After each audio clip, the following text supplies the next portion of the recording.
game. Really excited that our crowd, back-to-back games, have given us a lot of enthusiasm. I thought our scouting report was spot on. I thought we played one of the top 2 or 3 players in the country. I thought we did as good of a job as we can on him. He must be comfortable in his building. I'm really happy I'll never see him in his building again. Really hard to play against their physical team. And I'm proud of our group. I'm proud of their maturity, ability to deal with adversity. But the person I'm most proud of is the kid who's here on the podium with us. I've seen him grow so much. He's one of the highest character young men I've ever coached. And I'm just proud of him. I mean, his energy, his enthusiasm really pays off. So all the hard work that he's put in through the years has really paid off. And he's just playing as well as anybody in the country at his position. We're going to need him to continue to do that. But excited about our players. We have an opportunity to get a week off that we need. Make sure we go to class, Kalif, right? But prepare for a really tough road game, and then try to finish the year right here with the same enthusiasm with our crowd, because every game is a must-win for us moving forward. Yeah, Ed, you had a lot of different contributions: offense, defense, rebounding, assists. It was one of those complete 40-minute games. I remember in 2011, we got beat pretty good here in Carl LaBranch. So there's going to be days where the ball, for some reason, just falls in the basket. I kind of thought about Carl today. And today was one of those days where he was on my shoulder. The ball just found its way into the basket. How about the start that Pipkins gave you? Wojo was just in here saying he's a totally different kid than he saw 6 weeks ago in Milwaukee. I'm his 3rd coach in 5 years, and it takes a lot of time to get trust. It takes a lot of time to learn an environment, a culture of discipline, accountability, and you go up and down with guys. And Malik came to me and said, "Hey, listen, maybe I should come off the bench a little bit to give us a different look." And I went to Pip and said, "Hey, man, we're going to roll with you, and we're going to try to roll with our seniors a little bit. It's their time," and I think they responded. Kalif, can you speak to Lawan's improvement? It seems as if you got a good feel with him in the role now that maybe you didn't have earlier. I think just all of us, it's our first year all working together, so I feel like it's taken us a good amount of time to kind of understand each other's what we want and where we get the ball and where we want the ball. I think it's just kind of building on where we started, understanding that's a long road. That it's a long road, but it comes fast. We have to understand that every game counts, and that we're down to a stretch now where it counts even more. So we all got to step up and take the extra kind of step forward.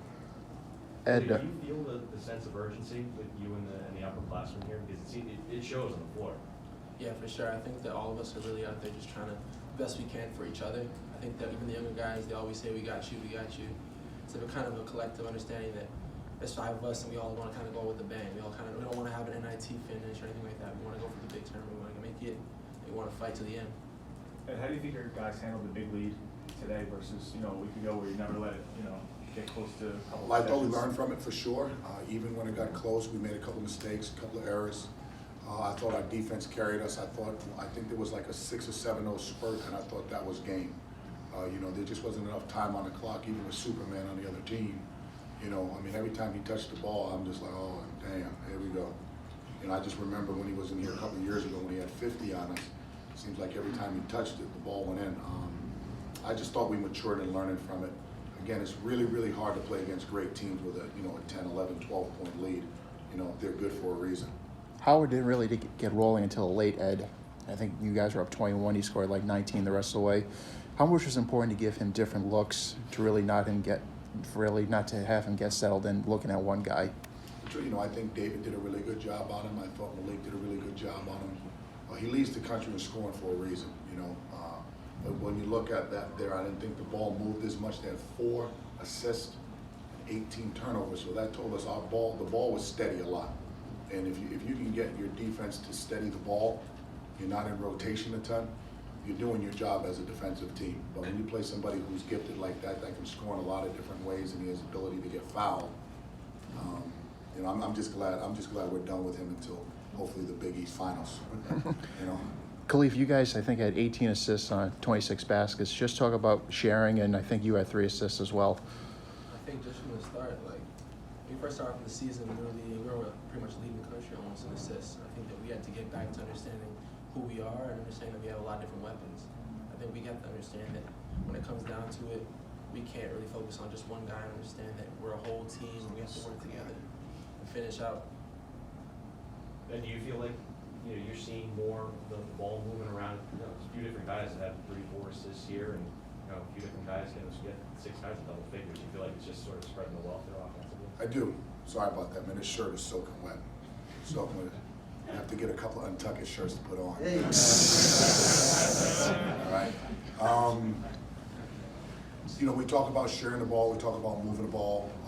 Make the extra pass. That was a big part of the scout. That was a big, Coach Thomas did a really good job with the scout and showing our film to move the ball. And I thought our guys followed a great game plan. And you talked about Father Shanley's unwavering support this year through the ups and the downs. Today he was honored at halftime. Just what has he meant to you, during this season and your time here in Providence? Ooh, what has he meant to me? Ooh. He and Bob Driscoll changed my life and my family's life. Gave me an opportunity to come home to a place that I absolutely adore and love. Not just supporting athletics, but I see what he's done for the whole community. I see what he's done for the Providence College school, the footprint of the school. Having a president that believes in athletics as a window to colleges and universities. He's somebody that I'll miss. He's somebody that will be a brother forever. And once again, I couldn't be more blessed to work for an athletic director and a president the way Bob Driscoll and Father Shanley has handled us through the ups and downs. So I love him to death. Ed, do you notice your team playing more inspired down the stretch here? That's something that Wojo said. Do you notice that you guys seem more inspired down the stretch? There's no more desperate team in America than Providence College. We know we didn't start the way we wanted to start. We always talk to our players about, let's just finish well, let's take care of one game at a time. And we've been desperate probably for the last month. We gave away some games early as we were trying to build our identity, our chemistry, so on and so forth. But I can't worry about what we did 2 months ago. I'm just excited where we are today and where we're trying to go. It's the first time you won 3 in a row this year. How do you keep that desperation going forward? You continue to coach the same way. Continue to, instill confidence in the players. Tell them that, we're playing for something. We're legitimately playing for something. And in our league, as you can see in the standings, we still got a long way to go to get where we're trying to go. And hopefully we continue to play with that sense of urgency, desperation. Hopefully Kalif continues to lead us as he's really leading in so many different ways, not just through his play, but his language in the locker room, his energy coming to practice. I'm wishing now I redshirted him his freshman year because he's going to be really, really hard to replace, really hard to replace. Kalif, why do you smile so much? Even on bad plays. I think I'm just happy to be out there. I love basketball more than anything. I think that's what I've always kind of lived with. I think that it's not worth getting frustrated, getting pissed off, and losing yourself over one play when there's a whole game to play. So I think that we all I think that I try and allow my energy to my other teammates to feed off my energy and understand that I'm always going to bring the joy and always be the guys going to support all of them. Kalif, there's a lot of pressure that comes with desperation. How do you balance that as a leader on the team? I don't take it really as pressure. I think that understanding, I come off the bench as well, which I enjoy coming off the bench, understanding that I want to bring the spark. I want to be the guy who can help everyone else. First thing I have to say when I come in the game is let's get it going, let's get it going. Let's get it going, let's push, let's move forward. So I think that I never kind of come from a place of anger and frustration, more of a place of happiness and joy. Now, if that's not somebody you want your kid to come home with, right? With a character like that, but it won't be Kalif coming to my house. I love you, Kalif, but hell no. Hell no. You good? Thank you, guys. You good? Yeah, I'm good. Go Friars.